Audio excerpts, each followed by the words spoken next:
And thank you for giving me the privilege to share this time with you and this time of prayer. As Susan invited me to have this conversation or this talk with you all, I couldn't help myself and think about something else than what is going on right now with COVID, because those are things that have been really absorbing all of our attention into both containing the transmission of the disease, but at the same time finding a way to help and treat people. Especially here in Rwanda and in Africa, containment of the transmission have been extremely important because we don't have the infrastructure and equipment to actually manage a big number of sick people who will be in need of respiratory machine and so forth. So we had to really work a lot intensely into contact tracing, isolating people, and providing basic management of people with mild symptoms and so forth.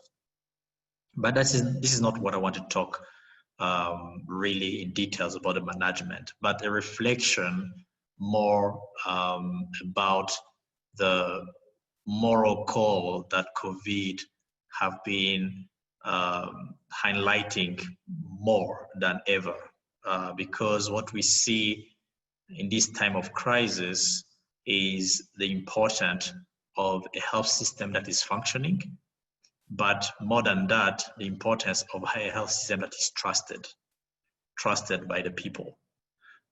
Because in a time like this, there is one thing, having the human resource, the people can take care of people, but there's another thing, having people trust that these people can actually provide that level of care. In the context of Rwanda, we've been lucky because in the past 20 more years, 26 years after the genocide, there have been a lot of emphasis and effort to really make sure that a system that provide care from the community to the health facility is available, but also that it really focus on the poorest, with that mindset of health really being a human right. And that have allowed us to have more than 92% of delivery happening at facility level, which is quite amazing for the region and the setting where we work. But the ability to provide that delivery at the facility, as I said, talking about the trust, is not only having a health facility and a midwife and a nurse at that close to the community, is actually the community trusting that they can receive a good care going there. Otherwise, the easiest choice would be to deliver at home with all the risks that are there. So to me, I think when I reflect about the COVID situation and how what we have been able to manage in Rwanda, there have been a lot of building on that trust. Because my wife is pregnant, as Susan highlighted. Every day, I had to counsel her when she has to go for her antenatal care visit, because she will be concerned about getting COVID at the health facility. So health facility is becoming a kind of, a contamination hub. So that's where the reflection is coming. If there were not that level of trust that the health facilities, the service provider are responsible and careful, the COVID situation can even worsen that mistrust. And it's very important for us to understand that, and really making sure that where people are thinking about healthcare, that the effort of providing healthcare is beyond only a facility, equipment, and things like that. Is how do we equip the human resource to understand that every single life counts, every single pregnancy, every single baby counts, and really join hand with the parents, with the family, with the community, providing that service in the most human way. This is how that trust is built in the long run. Unfortunately, in many countries, what the COVID situation have shown in some circumstances that lack of solidarity and that lack of humility. And those two things are things that actually are the most needed in this situation, both for building the trust that I just talked, but as well as being able to win this war about COVID. So without going into further details about that, there is a small video that I want to be shared. But as a background, the video is not really related to maternal child health, but the message that I want to share there is to see, once people have put at the center the patients, and when people understand that taking care of this person is their full right, everyone with the knowledge, with the resources, with the responsibility to provide that care should join hands together to make sure that that service is delivered to that patient, to that mother who has to deliver. This is the way we build that trust. This is the way we win something like COVID. So the example that you will see, it's what we did for cancer patients. You can imagine cancer patients, once we decided to have a lockdown and no movement going on, a cancer patients who could not move from their place to a center where they get the care, it was a death sentence. So we had to sit really, because we had the drugs, we had the cars, we had the police, we had a partner who has drones. How did you sit together? The police, PIH, another partner who has drones, and talk, okay, can we make sure that that person, because it is their right to live, it is their right to receive this treatment. They cannot travel now. COVID have put everything down. It is our responsibility to make sure that she get the drugs and continue to live.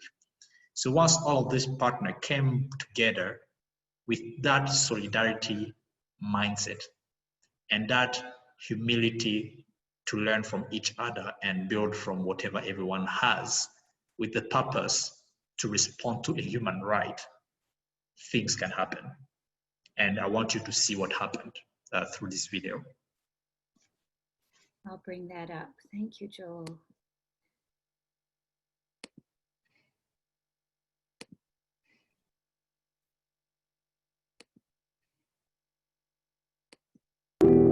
Patinasi inshuti mu buzima ikintu yagiye imfasha, yagiye turwanaho ubwo tukabona kuntu twafata iyo miti ntiducike intege kubera kubura itike.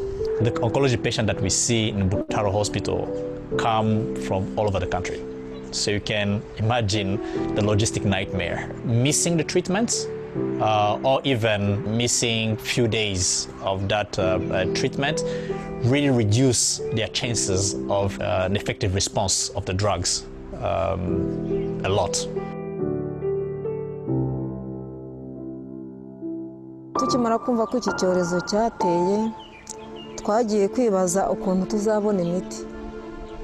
Turavuga tuti noneho rero urupfu rwacu rwageze nta kuntu tuzongera kubona imiti. For people who had chronic diseases, the Ministry of Health had clear guidance in terms of how many medicine refill they can have for 2-3 months so that they don't need to move.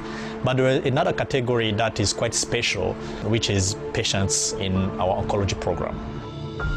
The discussions have been initiated by partners in health, but later on we have been also looped in as the government, as the institution overseeing cancer care in the country, and we found that this might be an innovative solution to deliver quickly drugs to those patients that cannot travel from their home to come to those treatment centers. Patinasi rero nk'inshuti mu buzima iradufasha, twarahamagaye batubwira ko bashobora kuzatwoherereza imiti, ubwo umutima uratuza. None rero ubu turabishimye kubera ko tubonye imiti tutongeye no kuvunika cyane, ngo duhangayike twongere gukora rwa rugendo n'ubundi rudutera uburwayi nubwo dufite butoroshye. We're still in a place where infections, is being transmitted. So really remain with the very necessary movement.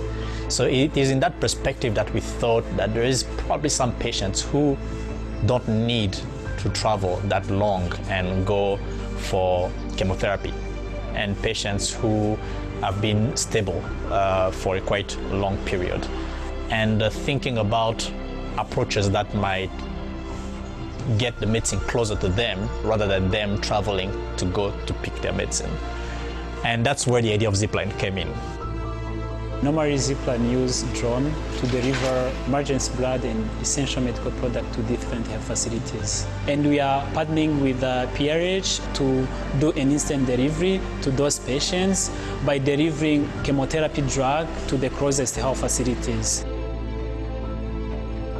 I'm looking forward to really grow to something that will affect even other ways of providing care.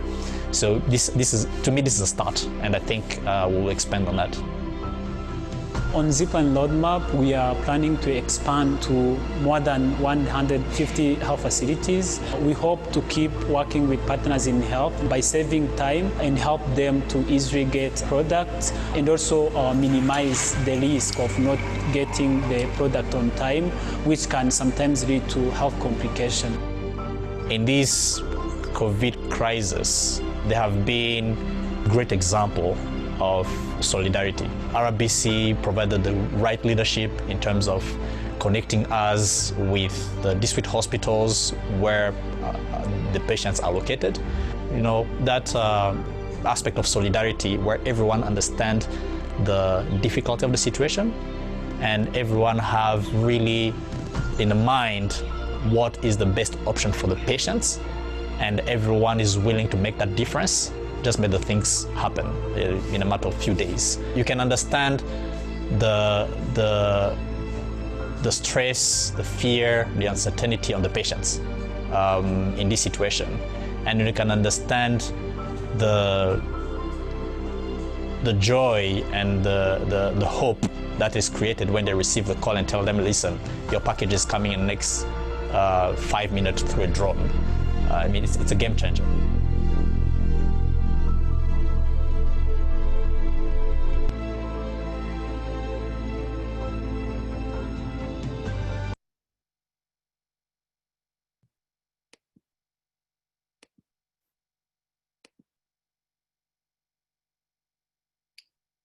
Joel, any final words from you?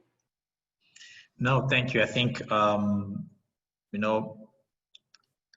in the video, cancer was one example used, but I look at it on any type of care. To me, if we start with that point of care delivery is a human right, then nothing could limit human ingenuity.